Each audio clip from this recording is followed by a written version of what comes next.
And we're live. Okay. So on the way here, we were talking about Star Wars and a bit of the history of it. Yes, we were. You were saying about how, my God, I have completely forgotten what we were talking about. Right. How, I think it was how Marvel was owned by the 21st Century Fox. Oh, right, yeah. Right. Basically, in the 90s, Marvel were going bankrupt, just like the comics company. So, to my knowledge, they sold off their movie rights to, like, their characters off to different movie studios. Universal got the Hulk. 20th Century Fox got Daredevil, Elektra, the Fantastic Four, and the X-Men, and Sony got Spider-Man. So that's why in like the late 90s, early 2000s, we got movies like Blade, X-Men, the Tobey Maguire Spider-Man films. Yeah. What is Blade? Blade is... how do I explain? He's a vampire, half vampire, and he hunts other vampires. It's been a while since I've seen the film, and I haven't actually read any of his comics. Right. Yeah. But yeah. Do you get that same excitement that you get when you're reading a comic that you do when you're watching like a film? Because sometimes, yeah. It depends which comic it is. Some of the bigger events, like Civil War. As I said before I watched Civil War the film, I got the comic for Christmas, and I think I read that about 5 or 6 times before the film came out. Just because kind of every time you read it, there was always something new, and I was so excited to have this book in my hands, and I was like, okay, this is the story. They're bringing it to the big screen. It was the first time I had a chance to do that with the comics, and then I did that again with Infinity War, which in the comics was Infinity Gauntlet and then Infinity War. right. So there was like an extra part of the story that we didn't get to see in the films? Kind of, yeah, because with Disney, Disney owned Marvel Studios, and then Marvel Studios owned the Avengers, the Inhumans, a couple of others like that. But in the comics, it was the Avengers, the Fantastic Four, the X-Men, the Inhumans, all together in Civil War and Infinity War, and they had their own like split-off comics about it too. And then so obviously when the movie came out, they couldn't do it to the full extent of the comics because they just didn't own the rights to all the characters. Yeah. So, reading the Civil War first.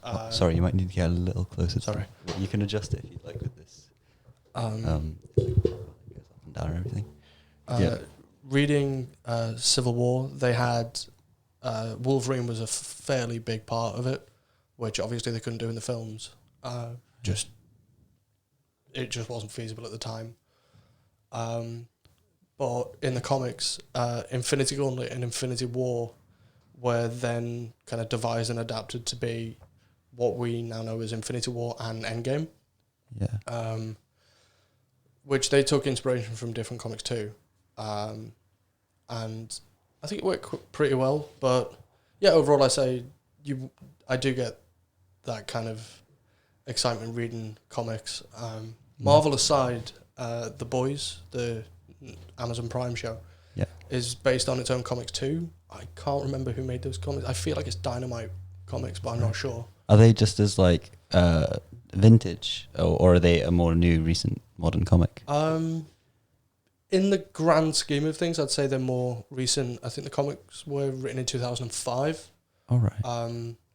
Which the main character, Huey, who's played by Jack Quaid, son of Dennis Quaid, who's been in various things. His character in the comics was based on Simon Pegg around the time they made Hot Fuzz, because they I can't remember the guy who wrote the comics, but he basically wrote to Simon Pegg and was like, well, you know, you've got this certain look about you, and we're trying to go for this kind of dark, grisly thing. You know, can we use your likeness for the comics? And Simon Pegg was like, yeah, okay, brilliant. Can I play him? And then by the time the show came out, it was too late. He's aged, 15 years since the comics come out. So Right. Simon Pegg did cameo in The Boys, and that's why, because they were like, well, you were in the comics, you might as well be in the show. Yeah. Wow. But what did he cameo as? Huey's dad. He basically, his character's dad, I suppose, was just kind of went, yeah, you could be in a couple of episodes, you know, do your thing. Yeah. But yeah, not long before season 2 came out, I bought the first of the comics. It's an omnibus of, I think it's 6 volumes. They're quite big. They're like £23 each. Yeah. Yeah. Big comics. Can I just quickly adjust your mic? Yeah, sorry. Yeah. Sorry. Yeah. Yeah. And reading, I kind of went into town, went to the comic book store, and I was like, okay, I'm getting The Boys. Bought the first volume, and went, right, okay. And then finished that in about 3 days and went, well, I really want to read the rest of it now. And I've read that a couple of times now. And The whole series? no, just the first one. I haven't got the rest of it yet. Oh, right. Okay. But yeah, that excitement was definitely, that's definitely this character from the thing. And there were like little hints that if you've read the comics, you'll pick up on them in the show.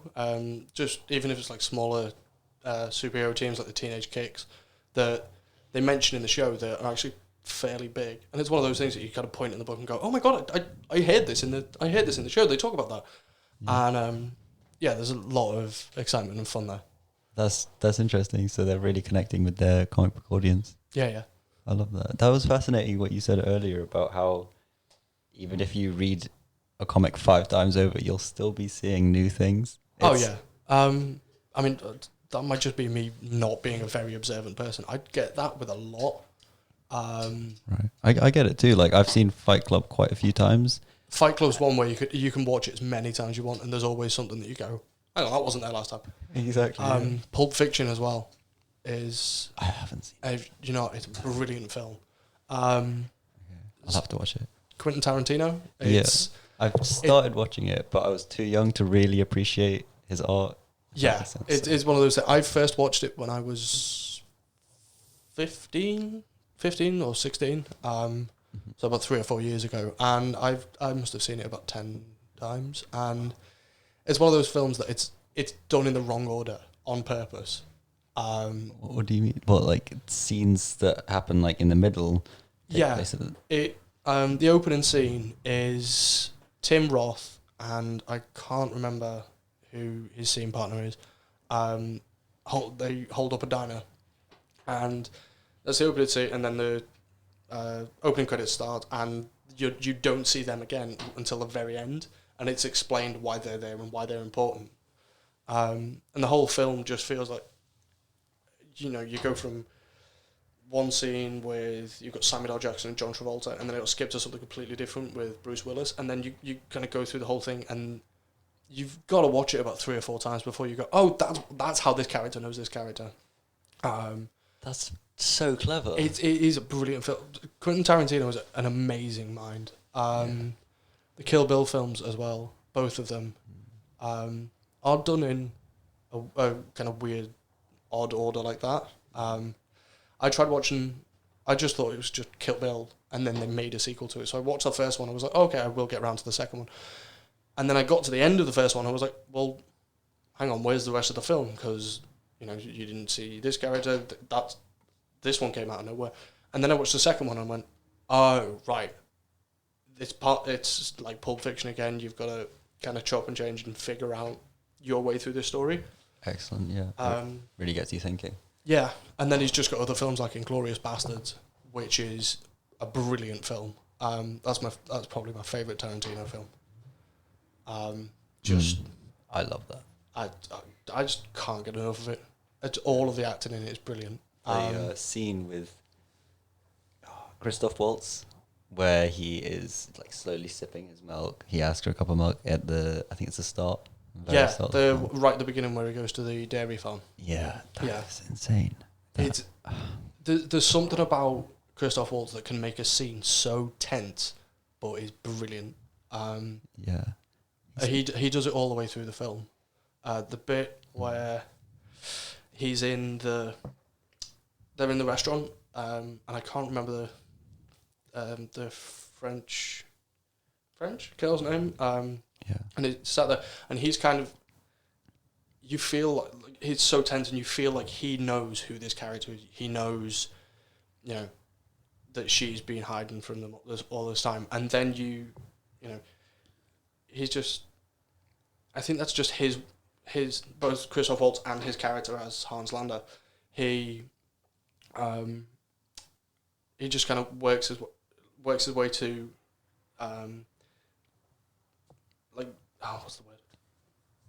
He kind of works his way through to getting someone and getting them to confess, and you can kind of see it in her eyes. Does she even start crying later in the scene? I can't quite remember. Yeah, because he orders the dessert and he lights a cigarette, and then he kind of puts it out in the dessert without eating barely any of it. Yeah. Stands up, walks away, and you can just see her just go. Yeah. Just the fear in her eyes, and I think that's one thing about his character, that his character in that and a lot of other things, he's such a good actor. He can just bring such tension, and you can you could just feel it in just what. It's one of those things. You watch him in interviews, and he's just a really genuinely soft guy, and then you watch him in the scenes, and a completely different person. It's brilliant to watch. Yeah, he's dark. He studied Meisner, funnily enough. It makes sense. Yeah, that makes a lot of sense. He gets in this horrible character's mindset, or a lovely character in Django Unchained. It's been a while since I've seen that. I can't quite remember it. He played the dentist with the. He's got this wagon with a little tooth on top with a spring, and all right. No, I need to rewatch it. It's one of those. I have a list of films I want to watch and a list of films I need to rewatch. Django's been on the second list for a very long time. I've only seen it the once. I really enjoyed it, and just Jamie Foxx, because I saw him in that, and then not long after saw him in Baby Driver. Right. There's two completely different characters. Again, I haven't seen Baby Driver. It's amazing. Okay. The soundtrack is incredible. But another actor, you can watch him in one thing. You can watch him in another. Watching him in The Amazing Spider-Man 2 as well, the old with Andrew Garfield. Okay. He's just such a flexible actor. He's brilliant to watch. I think he was in that interview I mentioned earlier with the Robert De Niro Shia LaBeouf one. Oh, the roundtable one you were talking about. Yes. Yeah. That was interesting to watch. What was that on? Was that on YouTube or something? It is, yeah. Yeah. They're about an hour long, each one, and I'll have to try find it. He was saying he'd just cry all of the time at home, and it's the same with Shia LaBeouf. It's like he's a broken man, and so when he needs to pull up this emotion, it just flows out. And it's one of those things that hearing that about Shia LaBeouf and Jamie Foxx, that you hear that and that they're them as genuine people, and then you see them in things, and so Jamie Foxx especially, I've seen him in slightly more things. He's just so serious and generally angry. He got a bit like that in the interview, funnily enough. He started to get a bit upset with Tom Hanks. I wasn't sure. It was strange. It was like he was sort of seeing Tom Hanks as a fake guy, and I don't know if that's just my perspective on it. I don't know. I'll have to find it and give it a watch. Yeah, it was fascinating.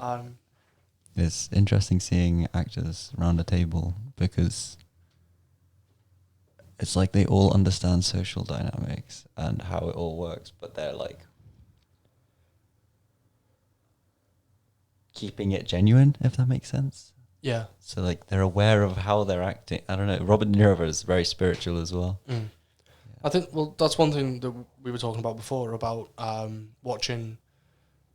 Watching the cast in Star Wars or whatever, and then going and watching cast interviews or so.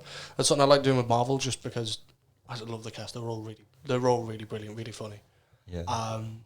And so, say you watch Captain America: Civil War or something, and it's a generally serious film. Winter Soldier as well got that quite dark ending to it with Bucky, and you kind of watch that, and then you go and see just how the cast are with each other in round tables and interviews and stuff, and they are completely different people, and it's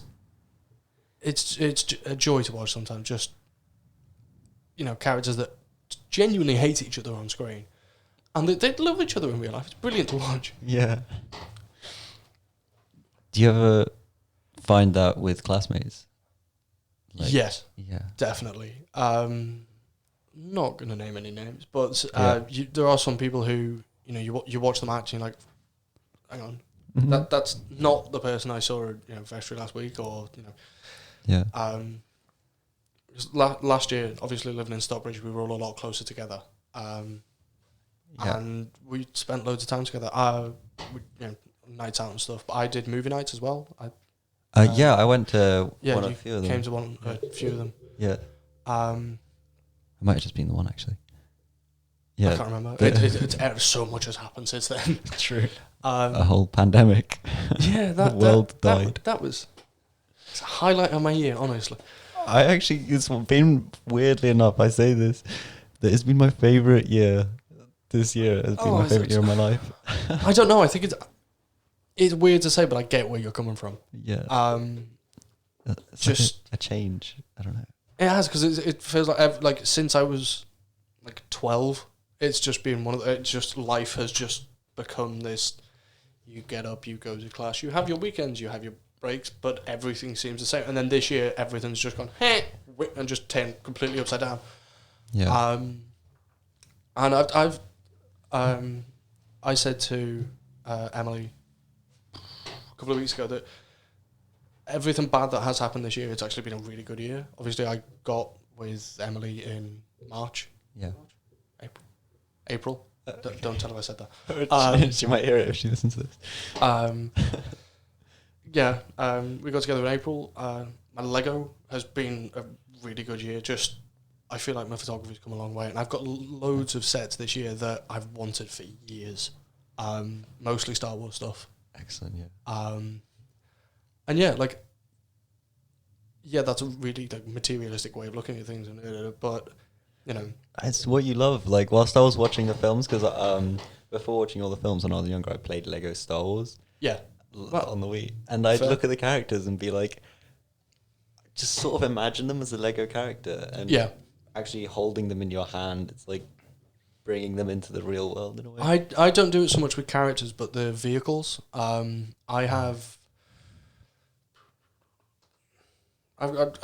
got a cupboard in my student house, and because I had the smallest room, I was basically just told, that's your extra space. So I used the shelves in there to make it into a Lego room. So in there, I've got about 10 or 12 just Star Wars vehicles, A, B, U, X, and Y wing, just kind of lined up together. I've got the Millennium Falcon, the Ghost from Star Wars Rebels, the Razor Crest from The Mandalorian. The Razor Crest? Razor Crest. What is a Razor Crest? It's the Mandalorian ship. Have you seen any of it? Oh, it's amazing. Season 2 comes out in 2 weeks. I can't wait. Is it a series, The Mandalorian? Yeah, it's on Disney Plus. Oh, excellent. My housemate has Disney Plus. So. One thing about The Mandalorian is it's kind of... Yeah, Star Wars is brilliant, but forget everything you know about Star Wars, because it's Star Wars was this sprawling space saga and everything, and now it just feels like they've taken the lore of Star Wars and made it into a Western. Into Western? Yeah. It's just... It's not... He's a bounty hunter, and he is that, kind of Clint Eastwood-esque, quiet, keeps himself to himself, solemn gunslinger, whose kind of world is completely turned upside down when he finds who you've probably seen pictures of, the child, Baby Yoda. Oh, Baby Yoda, yeah. So it was 900 years before Star Wars, I guess? No, it's not Baby Yoda. He's just a baby of his species, which is where that came from. But it's set 5 years after... I think it's 5 years after Return of the Jedi. Which was the final Star Wars film? The Episode 6? Episode 6, yeah. Right. They... There. What was I going to say? Yeah. Oh my god, the Mandalorian. I was saying something. Oh yeah, the Razor Crest. Oh yeah. Yeah, it's his ship in that, and I got in that set the Mandalorian. I got a Lego Baby Yoda, which is like this big and it's adorable. The size of a Lego man's head. Yeah, literally. I have like blue tack to my telly in my room. I have Lego Yoda holding Lego Baby Yoda just because it's cute, but I also know where they both are for when I need them for pictures. Right. It's nice to just be like, I've got them both. Yeah. I don't think I'm going to be inclined to get the Lego Baby Yoda set though, because it's like this. It's like yay high, and it's just made out of bricks. And I've seen the pictures for it, and it just doesn't look right to me. Really? How so? It looks really blocky. Lego have done a couple of things like that where they've made a set. I'm trying to think of an example of one of the older ones. That Yoda, or there was a Darth Maul kind of bust that they did. They were both about this tall, and it was like the head, or for Yoda it was his full body made of bricks, and it just looked really wrong. And I don't think they've ever nailed it. Right. Yeah, that doesn't sound right for a living character to be blocky. Yeah, they did it really well with the droids. They did an R2D2, BB-8, and DO. Right. Have they got like smooth surfaces that click onto like a scaffolding structure? I'm not sure about the BB-8 or DO, but the R2D2 one has. It's kind of Technic on the inside, which is the kind of the structural kind of scaffolding thing, and then on the outside they kind of blocked it over. But as blocky as it is, it looks right, and it works. On the R2D2, there's bits you can open, and it's like power tools come out, like the saw from Return of the Jedi. Where they're up in the trap in the forest, and he kind of cuts through and everyone falls out. That pops out and his head can spin. There's a thing that if you lean it forward, his third leg pops out so he can wheel around. Wow. Nice. Stuff like that works. It's just, and again with this Baby Yoda thing, it's just a statue, and he's kind of like sat there with the ball like this, holding it.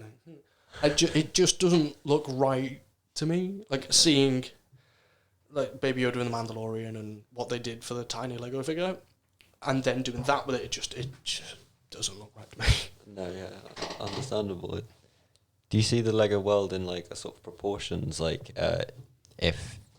if you get, I suppose not with the R2D2, but if you get a figure like the Baby Yoda, would it feel weird for you to like start photographing him compared to like a spaceship that's the same size as a Baby Yoda? I've never really thought about it. Yeah, I think it would be pretty weird.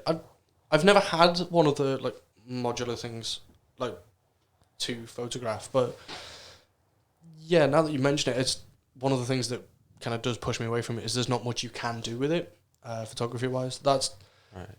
It's the same as well. The vehicles, I love collecting them. I'm torn between the Ghost from Rebels or the AT-AT, the four-legged walker from the Snow Planet in Empire Strikes Back. Yeah. Oh my god, that photo you took is incredible. Thank you. That's all right. It's just the wide angle lens, like making it big. I need to experiment around that with that myself. Mine's all done on my phone because I have a camera, but I'm not that technically advanced enough to use it. So I just take pictures on my phone and then I'll post them to Instagram from there. But yeah, on the iPhone 11, I don't know what phone you have. It's with having two cameras on the back. One's a normal one, and then one you can bring back to be a wide angle lens. Yeah, I have that on there.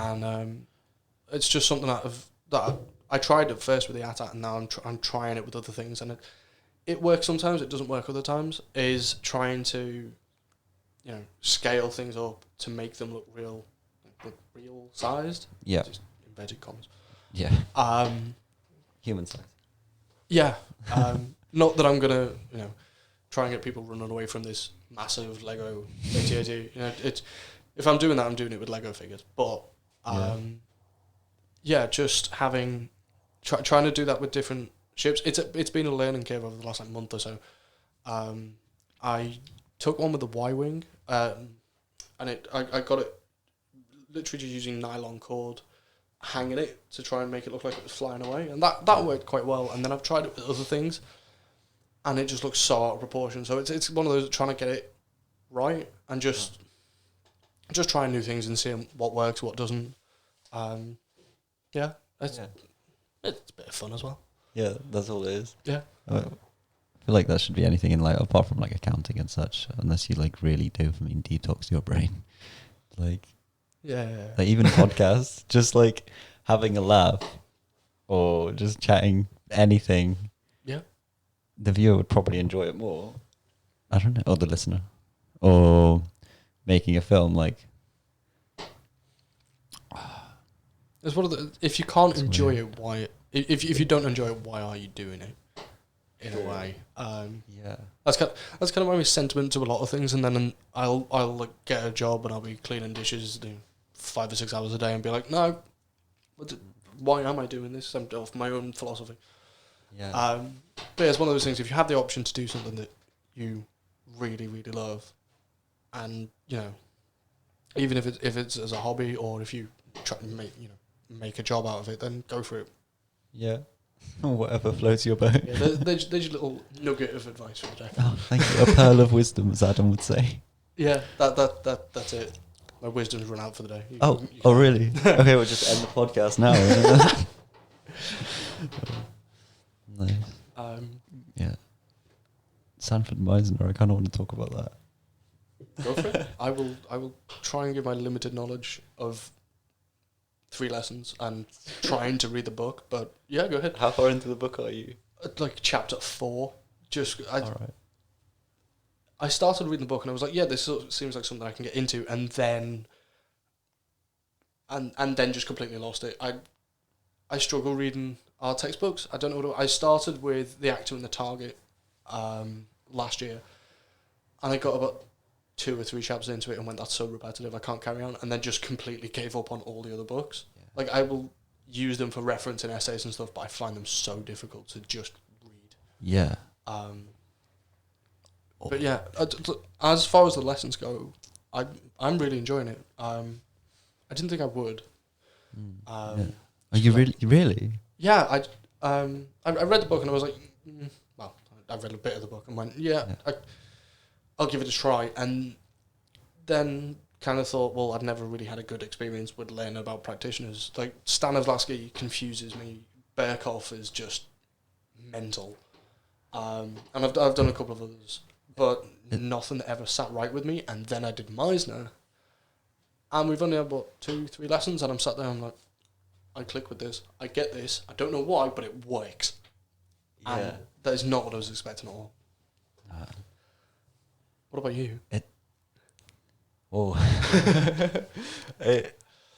I love Meisner because it feels like a real human connection. Like one of the things Jason said is like, if you're not connecting with the other partner, you're just remembering things. You're just saying words. And to be able to like look at someone for like 3 minutes straight and just go, you close your mouth. And then, and have them going back and forth. Yeah. I think one thing about that is that you kind of feel more connected to that person by the end of that exercise. When I first did it with Jason, we just sat there and he was like, right, okay, you just copy whatever I say. And I was like, okay. And kind of sat there and felt like really pressured into it. And then about a minute or so into the exercise, I was like, just something about it, I felt like it was just me and Jason in the room, and everything else just kind of faded away, and it was just, this is it, this is the exercise, and this is how it's going. And then I've watched other people do it now, and I did it with George last lesson. Yeah. And it's one of those things that I kind of got to the end of it and went, well, you know, I can't put it into words. It's something that you just have to experience. Yeah, definitely. You just feel like really connected to that person, especially after you like. It's one of them just like staring into each other's eyes for long enough. Yeah. Yeah. Literally everything else melts away, and it's just like, I don't know if you're spiritual at all, but it's like 2 souls or just 2 souls, two just human connected. beings. Yeah, just connected. Like, No, I know what you mean. I don't know what causes that. I've never. I don't know. It's one of those that you can't explain it. No, you can't. It's a lot of other practitioners. You can kind of sit down and go, well, yeah, this happens because this, and this, and this. And now that we're doing Meisner, you kind of sit there and go, well, I feel really, really connected to this guy because I don't know, and that's it. That's the only answer you can get. The only way you can explain it is to get someone else to do it. Yeah. And I think that's something magical about that, like Meisner's acting style that I've never seen anywhere else. Yeah, I haven't either. It's incredible. The look Jason gave. I don't know if you've done the exercise where he kind of like fully torments someone. Not torments as such, but like the one with the lighter and the knife. Yeah, yeah. We did put it like that. We did that. Yeah, it was. Yeah, weird way of putting it, but you know. Yeah, we did that last lesson and kind of sitting there, and I watched him do it with someone else, and I was sat there and I was like, well, I'd like to think that when he put the lighter in front of my face, I'd just blow it out. But I don't know what I'm doing in that situation, because the whole thing about Meisner is impulse. Me sat at the side, my impulse is, I blew the lighter out. But, you know, in that situation, and I think that's what Meisner goes for, is in that situation, what are you going to do? The whole fight and flight thing. And, yeah, that was really interesting to watch. I don't think I'd be perfectly comfortable with him doing it to me, but I really want him to do it to me. I'd like him to, but it's one of those things that now that I've seen him do it to someone else, I could just be like, well, you're going to do this, and I'm going to blow your lighter out, and when you drop your wallet on the floor, I'm just going to pick it up and put it in my pocket just to mess with you, like, because I've seen him do it. I don't, it'd have to be something different because I've seen it done. It'd feel like a rehearsal, which is just not Meisner. Yeah, definitely. You know that he's not going to burn your hair. Well, yeah, he might do. He might just push it. Did he ever hand the power over to the person? He did. He gave the other person. He essentially turned around and went, "Okay, here's the lighter, knife, and my wallet," and she just kind of stood there and she kind of held the lighter up, and then he blew the lighter out.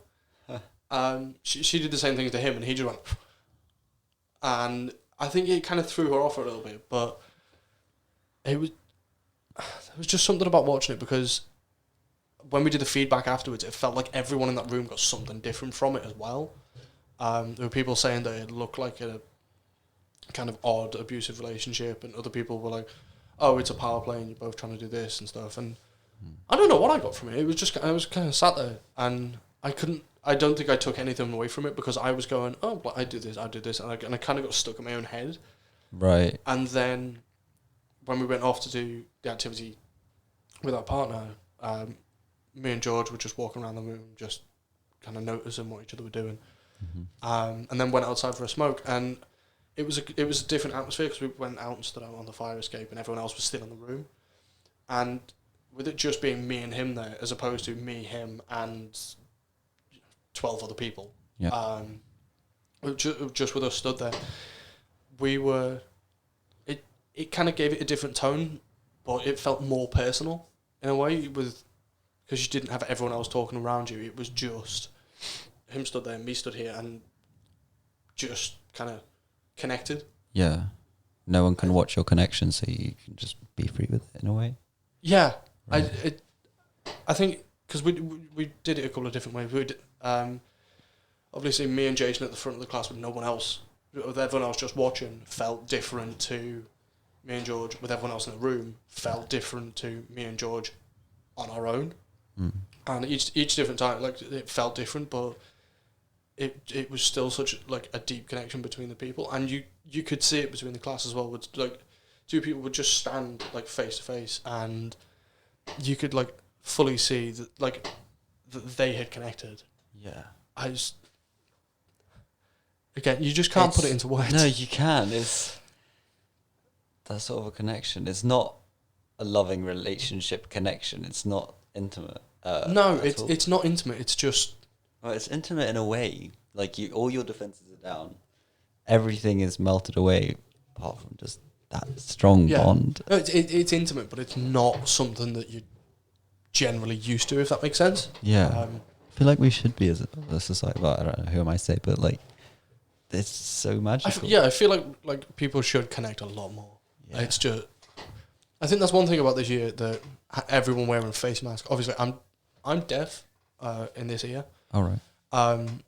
So that, you know, everyone wearing face masks kind of takes away from a full conversation, because if someone's wearing a visor, their sound goes away from them. So I have to like be like, sorry, what?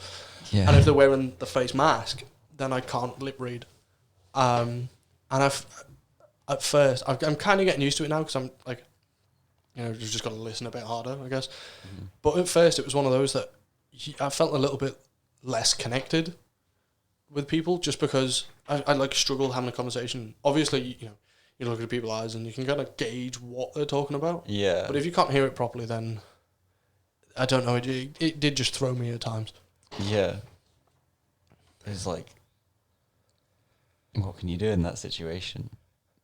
It's one of the obviously, like, being like at the beginning of lockdown, it was me, Emily, Ricky, and Dan, and Mia until she went home, until she moved into a new house, and it was just the four of us, and we kind of did everything together. We'd go, you know, we'd split up and go to the shops for each other. We, you know, stay in and watch films, and that was it. It was just the four of us, you know, looking after each other in lockdown. Yeah. And so I didn't have that problem so much then. It was more towards the end of lockdown, when people would start going out and you'd meet people who, you know, you'd see them walking down the street and they'd have their mask on. You'd be like, oh my God, hi. That was when it started to be like, I feel less connected, because for a start, you can't hug these people. You can't, you know, get too close to them or whatever. Yeah. But, you know, then not being able to feel like I'm having a proper conversation. If I've got to... There's something about having to just repeat, what? Sorry, I can't hear. What? There's something about that kind of makes me struggle a bit. Just... It just feels a bit... it just feels disconnecting. Yeah, of course. Yeah, you can't even read that. Not even the fact that you can't read that person's lips. You can't see them smiling like such a genuine human thing. Yeah. Well, people can smile with their eyes, but, you know, nothing beats just seeing someone. It's just... you just doing that gives me a burst of happiness. And you smiling too. It's but not being able to hear them, and every time they speak, you're like, oh, what do they say? It's not every time. Like some people, like, obviously I'm from Liverpool, so everyone sounds different to me anyway. Right. And just if some people have got a distinct accent that I'm not quite used to, sometimes I'll be like, hang on, just take that back. What did you just say? I can do that anyway. I've got a mate who's from Newcastle. Yeah. And the first few times I spoke to him, like when we became friends, I was like, I have no idea what you're saying at all.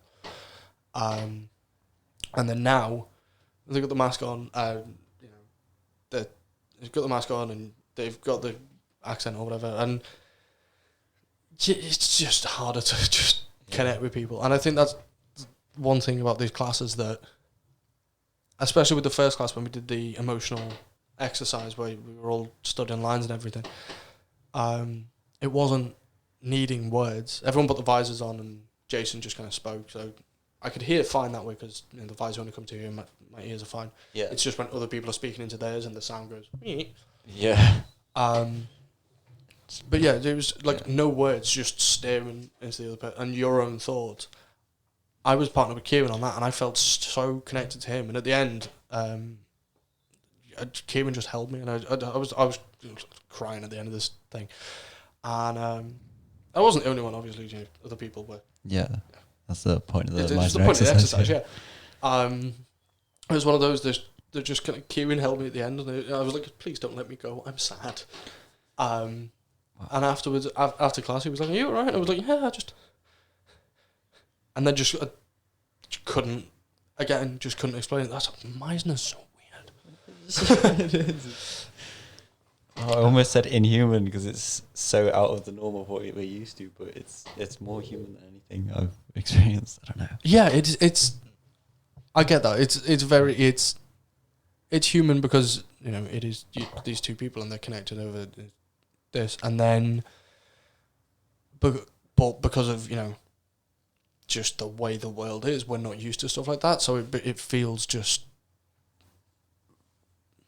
overwhelming in a way. Just, I think people need that. It's therapy almost. I felt refreshed. Well, I felt empty the rest of the day after that lesson because I cried as well. I did too. It was just one of those that, especially like the last 5 or I don't even know how many. It felt like 100. The last 5 or 10 scenarios where you step forward and I'd step forward and be like, I am an awful person. Yeah. And that was it. It just kind of got into my head, and then after that lesson, I kind of sat down. And I was like, I need to rethink everything, and that was it. And it just kind of, I just say, just felt kind of empty for the rest of the day. Yeah. Wow. And then now that we've done the other exercises, because it's not as emotional, it is quite refreshing. It just, especially if you've connected with someone who kind of understands Meisner the same as well, and everything.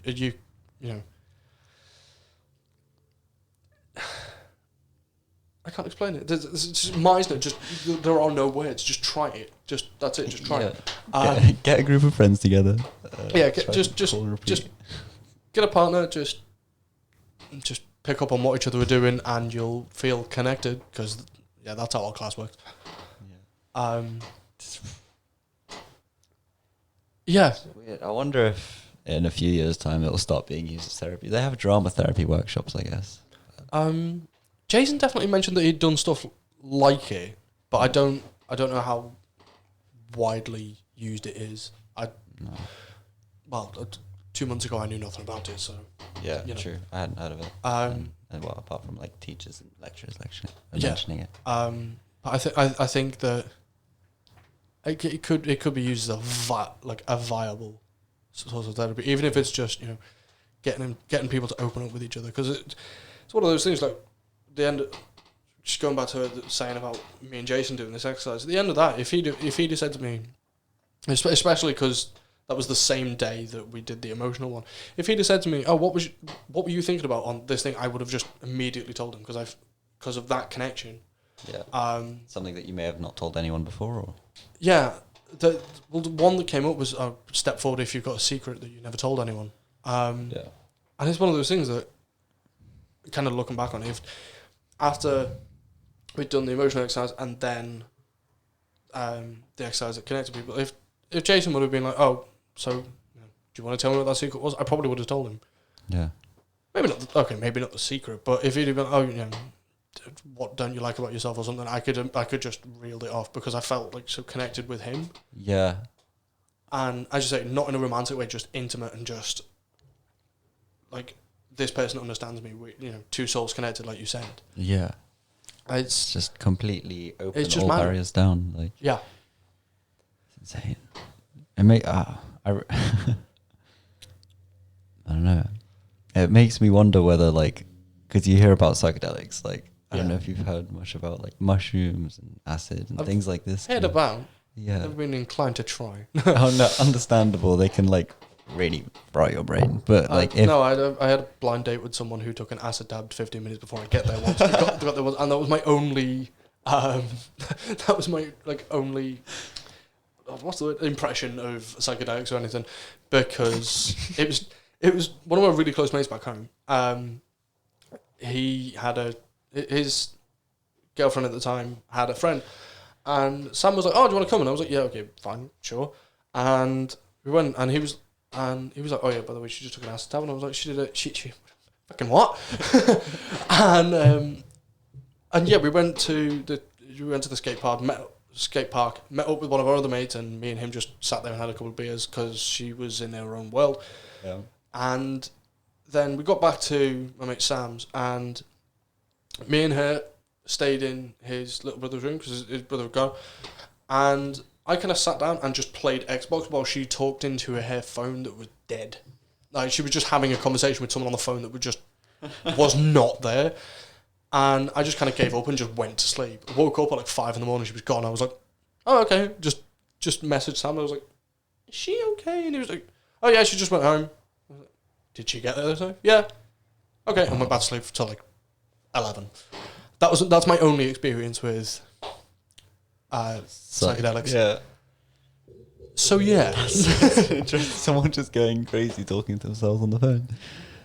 Well, not crazy as such. Maybe they were connecting to their own mind. You never know. That could have been their own. I can't remember what she was talking about. There was definitely mention of a dragon at some point in the night. That's it. That's all I remember. It's such a cliche. Yeah, that was it. It was like, oh my god, the dragon. I kind of tell. I'm sat there playing Fortnite because that was the only thing I knew how to play on my mate's brother's Xbox. Yeah. And she just goes, oh, a dragon. And I kind of sat there. And I'm like, okay. Yeah. And I just went back to what I was doing. Yeah. To my knowledge, she was fine. She got home safe, and I never saw her again. Yeah. What? So yeah, what an experience. Yeah. The reason I brought it up is because sorry, completely tangent there. That's an incredible story though. The dragons cliche. I love it. Fucking acid. The reason I said maybe she was having therapy on the phone, like acid and mushrooms and drugs like this have been known to mushrooms for sure, like to rewire the brain. And I'm wondering maybe if that's like a kind of what Meisner gets at. And I really want to ask Jason if that's like a viable source of like improving our acting skills. But yeah, I don't know. I didn't even know that about mushrooms. So guess really? You're asking the wrong guy. Okay. Yeah, no. Maybe. I mean, it makes sense. Yeah. Ask him. Oh, yeah. I doubt he'll kick me off the course for something like that. I don't know. No, I mean, well, you've seen what the class is like. It's one of those. It's true. What was it you said in the first class that Meisner's all about impulses? So he has literally just watched a student throw a chair because it was an impulse. Yeah. And I heard someone else saying that in one of his classes, 2 students were just kissing. I heard this from someone else, that apparently 2 students were just kissing in his class. Like snogging. Yeah, because it was an impulse, and I was like, no. Yeah, I can understand the impulse, but I understand the impulse, but I wouldn't do it just in class. So Emily's in my group this year. It's not one of those things I'm just going to tell Anna and Jason's class and be like, oh, come here. I just... Yeah. Maybe not. Completely breaking down all the barriers. Yeah. This is like, wow. Yeah, nothing to do with distance and just Jason, it was an impulse. It just, I can't see that. No. It's a very horny impulse, I guess. That's Meisner, baby. That's Meisner. It's kissing in a university class. Oh my god. Wow. No. But then again, that's it. You can't explain it. It's just got right back to, the whole thing. There's so much about Meisner that you can't explain. You just have to be there in the moment. And, yeah. A weird one. It's like a very weird one. It's a higher level of consciousness. I don't know if I'm just hippie in that.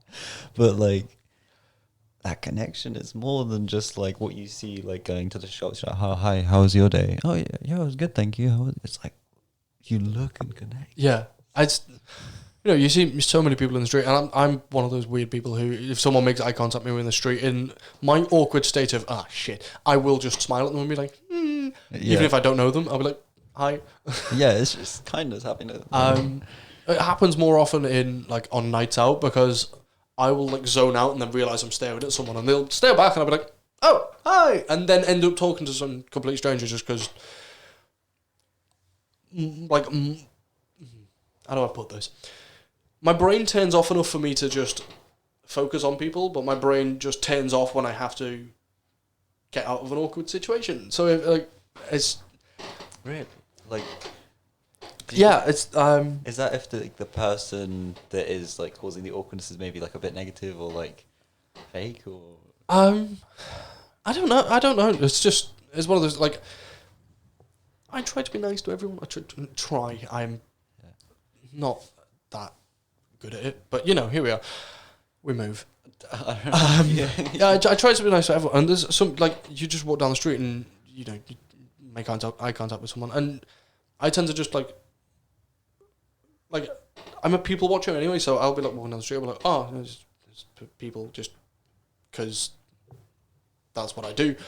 But then if someone looks at me, I'm like, a smile. That's another thing with face masks and stuff. If you smile, it just looks like I'm going. You just squint. You can't see the bottom of my face. It just doesn't look right. No. And I was going somewhere with that. Oh no. My brain just stops kind when of starting random comments. Oh, I was wondering maybe if it's an instinctual thing, the times where you get awkward and you shut off, whether it's that person negative. Yeah, maybe. Who knows? Oh yeah, that was it. There's there are a couple of people last night actually I was walking to the shops. It was last night? No, night before. Oh no, it was last night. I wasn't walking to the shops. I was walking to Emily's. We were both walking, and there was this fellow walking his dog, and he it's a narrowish pavement, so I stepped out into the road so that he could walk past us, and he just started talking. He was like, "Oh yeah, I'm only training the dog. What are you looking at like that for?" And I was like, "I looked at the dog because I didn't say anything because we just carried on walking." I was like, but yeah, he was. I was like, I looked at the dog because it's cute, and I moved out the way because I didn't want to run into you. Just keep walking. Bam. Yeah. And it was stuff like that, and then my brain will just shut off, and I didn't speak, and I was like, just walked off. Yeah. And Emily was like, "You alright?" I was like, "Yeah, fine." Just angry people. Impact a little bit mentally. Yeah, it was just something just through it, and it was one of those. I do kind of get that. If something, words. If there's a negative tone in someone's voice, even if they don't mean it, my brain just goes, take that personally, and I'll be like, someone hates me. Yeah, that's But there's some Meisner impulses that I wish my brain just didn't have, like being sad when people take a weird tone with you. Really? Oh no. But stuff. Well, as long as you're not the negative guy, I guess you're just spreading happiness. I try not to be negative. Yeah. No one's perfect. Definitely not. Far from. No one is. Yeah. I try to be.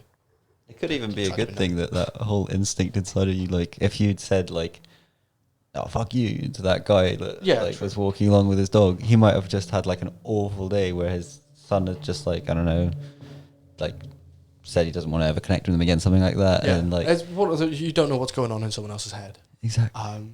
So maybe you by not reacting, you're just kind of making the world a slightly better place. Yeah. Well, I mean, obviously, I don't get on with everyone because no one gets on with absolutely everyone. Yeah. Everyone. But yeah, just one of those things that just saying "have a nice day" to some people, or when you're in the shop or whatever, or just smiling at strangers when you walk by. If it just something that could maybe lighten their day a little, I'll do my best. Yeah, it's a shit world we live in. I'll do my best to make it a little bit happier. Just if I just Yeah. Did it again. You smiled. I got a bit happier. It's that easy. I'm doing something right. Amazing. Do you know where you learned that, or is it just something inside you? I don't know.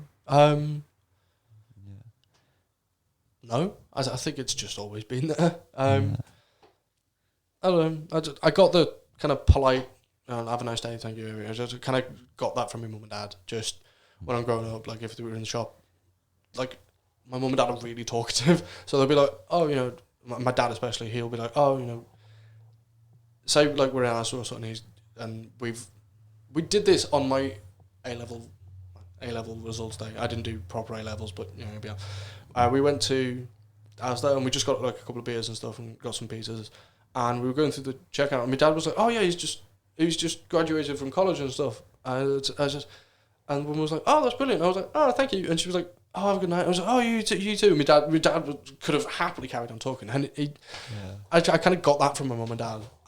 That just just be nice where you can. Yeah. It doesn't hurt to be nice. Definitely not. Never. I don't know about the smiling thing. I think it's just one of those things that my brain's just like, just don't awkwardly make eye contact with people. Just smile at them and you'll be fine. And that. I just live with that. It works. Wow. I'm going to take that into my day-to-day life. It's just one of those, it's not like I walk down the street just grimacing, just to be like, oh yeah, notice me, be happy, you people. But yeah, it's just one of the, especially, even if I'm just walking down like the corridor in like uni or something and just see someone, I'm like, just not a biggie. Not a massive smile, but just a gentle, a gentle little, and then maybe lighten someone's day. Wow. Probably not, but I'm doing my best. Okay. You probably do. I don't know. But yeah, that's just why be mean? Why be mean when being nice costs nothing? I'm saying this, and then all my mates are gonna listen to it and be like, "No, he's actually a cunt, really." I'll have her on next episode. Get all your lies. He's a horrible man.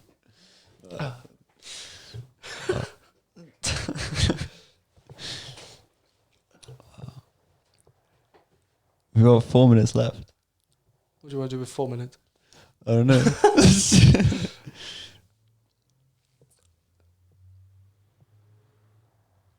Just sit here. Just enjoy the moment. Over lockdown, did you come up with any projects? Because that was all that bash of the routine. I didn't come up with anything. Not long before lockdown, I was kind of hopefully planning on shooting a film I'd written. Right. That just I'm not going to do it now. We don't have time because it was going to be one in first year, one in second year, and one in third year. And it was going to be this little trilogy of short student films about superheroes and stuff. And now I just don't have the time, and I probably do have the time, but with the current climate, it'd be very hard to do. Yeah. The big movie industries are going, they're saying, oh yeah, we're going to push this back, we're going to push this back.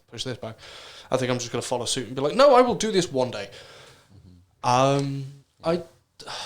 I started,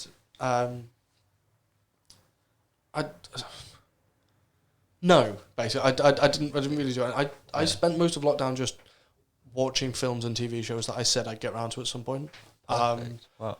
I watched all of The Office, the US Office, in about 7 weeks, and I've started it again. I started it again 2 weeks ago, and I've just started season 7 out of 9. That's nice. Wow. I spend way too much time doing nothing. You're gaining a lot of knowledge, I guess, on different films. Wow. Yeah, I mean, we did a Star Wars marathon as well through lockdown. Just kind of went, okay, well, let's do this, and we sat there and watched 1, 2, 3, 4, 5, 6. Mandalorian season 1, 7, 8, 9, and and I got my PS4 during lockdown. I really didn't set myself any tasks. I went, I'm never going to have a chance to be this chill again, and just relaxed. I mean, I asked Emily out, so there was my goal achieved of lockdown. I got a girlfriend. Amazing. She's a lovely person. She is. Yeah. She's brilliant. Oh.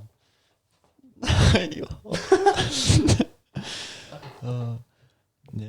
Quentin Tarantino just watched films over and over. I rate that. I mean, as I said, I started the John Wick films. I got about halfway through the second one and then just didn't carry on. I watched so many films. I watched Moulin Rouge for the first time. That film is on acid. It's amazing. It's a brilliant film, but it's one of the. I got about halfway through and I was like, "What am I watching?" And Emily was like, "This is brilliant." I was like, "Yeah," and then I kind of got to the end and I was like, "No, it was a really good film, but what?" And it's one of those films you've got to watch it more than once, and then it'll make sense. Yeah. Music was good though, and I love Ewan McGregor. Oh, that's fucking Obi-Wan Kenobi. He's just a brilliant guy. Yeah. Oh. He's got so many memes made about him. Yeah. I mean, it's just the prequels in general, but then just him and everything else. He's such a genuinely nice guy as well. I want to work with you, McGregor. That's a goal. He's still doing it. Trainspotting 2 recently. Yeah. Well, they're making a Kenobi series. They're bringing him back, and they are setting it between...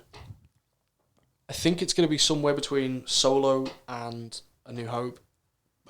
Definitely after Revenge of the Sith. Right. After the Jedi went to shit. So it's sort of like the age between, like... Because all I know, I haven't seen Solo. Well, Ewan McGregor in Revenge of the Sith, where Anakin becomes Darth Vader, and then Alec Guinness in A New Hope. Right. The old guy who dies. That's so cool. I can't wait to see him again. That's going to be on Disney Plus. I